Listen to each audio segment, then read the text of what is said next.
Hello, I'm Pastor Mark Junkin, and I am going to be looking with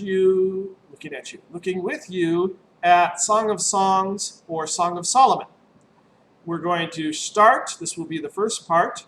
There will be several parts that follow. We're going to start at the very beginning. It's a very good place to start. But first, let's talk for a moment about the Song of Songs. The Song of Songs is one of the wisdom books of the Bible. And with the wisdom books of the Bible, we're supposed to process it. We're supposed to think about it. They kind of start in the middle of the story, in the midst of life. The Song of Songs at chapter 8 tells us why it was written and to whom it was written. It was written to the young women, to the virgins. So it is a highly appropriate book for young ladies to read. Now, we can also interpret the young women and the virgins as the whole church. And that would also be an appropriate audience for this wisdom book. Like Proverbs is an appropriate audience for young men and the whole church, and Ecclesiastes is an appropriate audience for old men and the whole church, and Job is an appropriate audience for those who are suffering and the whole church. And of course, Psalms is for everybody. This book was for particularly young ladies, but also for the whole church. Now, there are some interpretive keys here. It is a song, It is a song and poetry. And as with many Hebrew poetry, it repeats.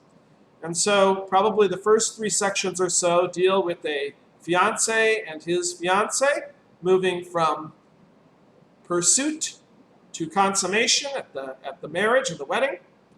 The middle thing is about the wedding itself. And then probably the last 3 sections deal with a married husband and a married wife, the pursuit, and then the getting of what was sought at the end. So the song does 7 different sort of sections. At least that's how we're going to divide it up. Who wrote it? Solomon did, King Solomon, the heir of David, the second king of the whole kingdom. I guess the third, there was Saul, the second king of David's lineage. He wrote the book, and he is one of the 2 main characters. He is Solomon. The other character in the book, his fiancée, eventually his wife, is the Sulamite woman, which we're not sure who that was. I have a commentary which suggests that they think it's Abishag. Abishag is a character you will find at the end of 2 Samuel. She warms the bed of King David, but she's not one who sleeps in the biblical sense with him. Later, Adonijah seeks to marry her and use her to try to take Solomon's throne, and Adonijah gets executed for that. This commentary thinks that she, who was from Shunem, which is also called Shulam, is the Shulamite woman mentioned in the text. At the time when Solomon would have married her, and certainly at the time of this text when the Shulamite and Solomon marry, he already has many wives and concubines, but not nearly as many as he will end up with. We're talking in the 770 or so as compared to 700.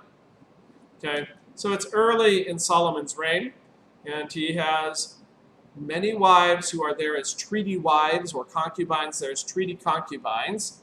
When he makes deals, he marries a person of that family, and that's thought not only to make sure that they won't fight against each other and they'll look out for each other's interests, but it's also a way for a king to get his daughter taken care of by someone who can afford her. Not many people can. So at the time Solomon marries this woman, he has many wives, but to him this is the wife, the delight of his eyes, the delight of his heart. This is not a proponent, this song is not a proponent of polygamy. It's not saying that's good. In fact, we know that's bad. In Deuteronomy chapter 16, there are 3 things listed there the king should not do, and one is have many wives, one is have excessive wealth, and the third is put their trust in their giant armies. All of these Solomon ends up doing, and it's unfortunate. At the end of his reign, his kingdom is taken from, or half of his kingdom is taken from his family. So that's a sad thing. But here in this Song of Songs, that's not the focus. It's not something we're going to be focused on. It's kind of a historical fact, but it's not really what the song is about. The song is about the love of a husband for his wife. And that is something that should be appropriate for all of those who are looking at marriage, all of those who are married. Secondly, the psalm has depth. It doesn't just have one meaning. So another way of looking at the song, besides a look at a marriage of Solomon and his wife, you can look at it as symbolically looking at all marriages, but the way that we're also going to focus on and make sure we focus on is a look at Christ, the groom, and we, the church, his bride. Now, Christ is like Solomon, and we're like the Shulamite woman, his bride whom he loves with all his heart, who loves him back with all her heart, and the beautiful relationship that the church has with Jesus. Right. I think that's a good little introduction. Let's go to the actual text. So we turn to Song of Songs, or Song of Solomon, chapter 1, verse 1. And it says, Solomon, Song of Songs. Solomon.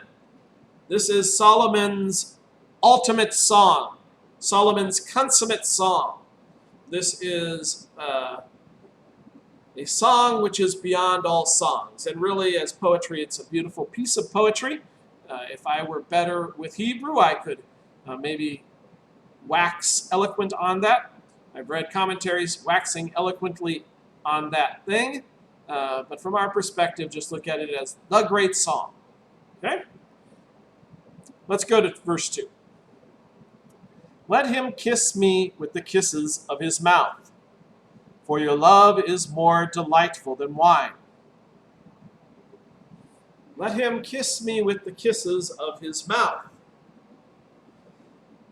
I have a daughter who has a fiancé. She's always very excited to see him. They are anticipating the wedding which is to come.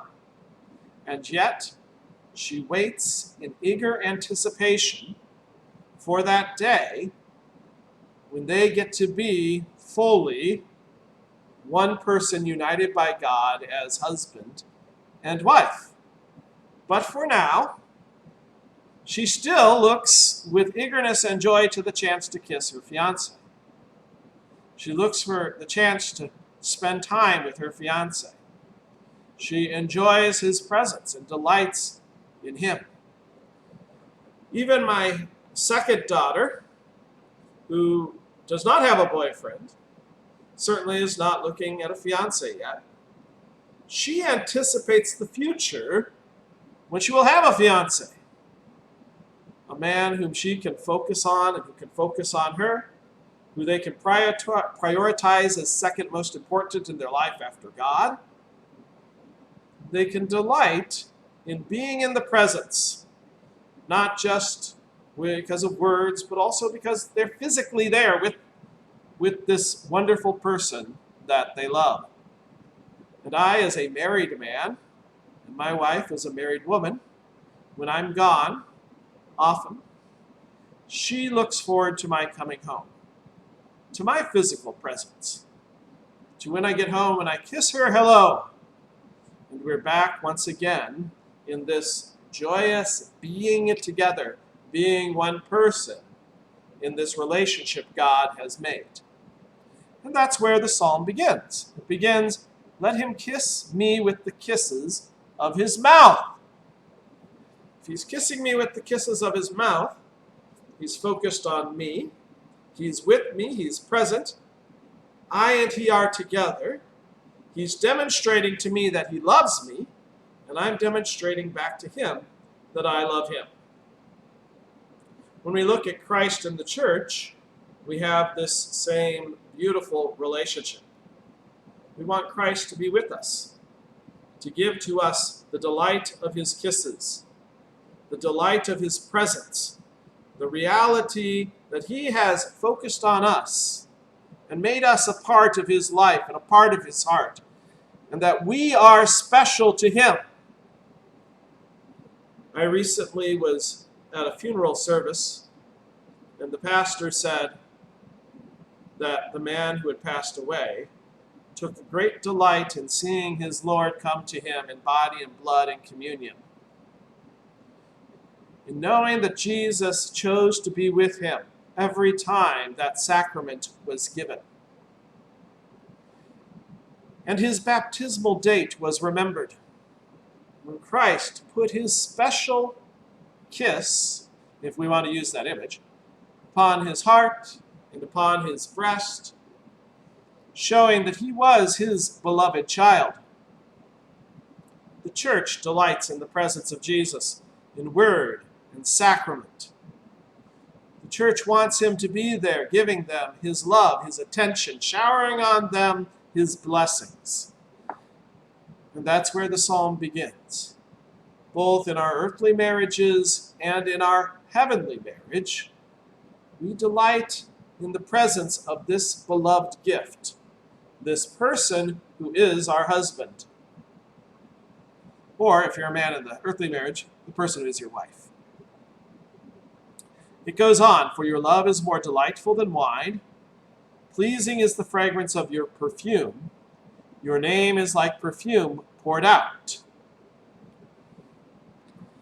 It details things which are part of the marriage ceremony and what surrounds it. Wine, which is there for celebration. Perfume. The bride would perfume herself, probably the husband as well. If he were rich, at least, he'd certainly put perfume in his hair. We know David was anointed by perfume. Jesus was anointed by perfume. To drive away smells. If it's in the hair, it drives away insects, too, at that time. They didn't quite have the wonderful shampoo that we have today. But this wonderful perfume, I am preparing myself to be with you, because I want you to delight in me as I delight in you. I want this time when we come together, when we show affection and our love for one another, to be as delightful. You see, when you show me your affection, it fills my heart more than the fact that you're wearing a beautiful tuxedo, or that your hair is done and you've got everything prepared and you've shaved.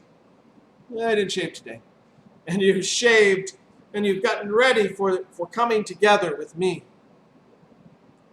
I delight in the love of Christ, and how he comes with us more than his beauty. I delight in his active acts of love, how he saved the church, how he went to the cross, and how he rose again. And as a fiancé, if you want your fiancé to love you, to want to come to be married with you, you show them love, right? Now, we think of this in the romantic sense of flowers and candy and special outings and dates. But when we're talking about love in the church, we're talking about giving of yourself in the interest of the other person. That's what Jesus did. That's Solomon as king, taking up his time, giving up of his wisdom, giving up of his other opportunities to be with other women, so that he could be with the Shulamite and show her that she was the delight of his eyes, the love of his heart. And for her, this love fills her more than wine, more than perfume, more than anything else. Wouldn't it be nice if in our marriages, that's how we felt about our spouse? They filled us up. That their acts, and their acts were like Christ's acts to the church, were acts which made us feel glorious, made us feel loved. We move on. The second half of 3. No wonder the maidens love you. All right, you hear that one, and I'm sure some of us are thinking jealous thoughts. how dare other women be seeking after my man? Okay, because this is talking about other women, obviously. No wonder the maidens love you. But it's not meant to be looked at that way in this song. The maidens come up again and again in the song. The virgins, the young ladies, the women who are unmarried, the women who wish to have a relationship like the Shulamite has with Solomon. Okay? These are the maidens. And they love Solomon for two reasons. They love Solomon first because he loves the Shulamite, and they love her. So if we look at these as the friends, as the bridesmaids of the bride at our weddings today, as the sisters, who are good sisters, of the sister who's getting married. So Molly is getting married to Nate in my family. And if we look at it as Rebecca and Hannah, they love Nate too. Why do they love Nate? Not because they would want to marry him. That wouldn't be appropriate, number one. And number two, that's not just the type of person they would want to marry. But they love Nate because Nate is showing love to Molly. And because they want Molly to have a beautiful life. And they know that her life will be better married to Nate. And they know Nate's life will be better married to her. And so the young maidens love Solomon because he is going to take this young Shulamite woman and make her his bride. She's going to become a princess. He's going to shower love upon her, and so they love him for what he's doing. So this isn't meant to be looked at as a jealousy type of thing, but a gratitude that the young ladies who are pure of heart, who are pure of spirit, who look upon marriage properly and look upon sexual relations properly, are pleased that this pure young lady, the Shulamite woman, is being married. That she has an opportunity to come into this wonderful vocational gift of God, to be part of a beautiful marriage with her husband, Solomon. Now, when we look at this from the perspective of Christ with the church, it's even clearer.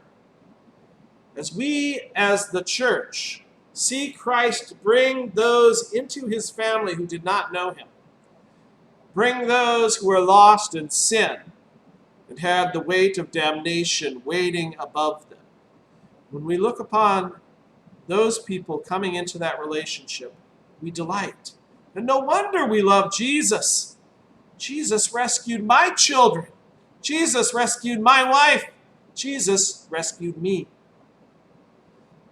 How beautiful it is. He shows them particular love. For God so loved the world that he gave his only begotten Son.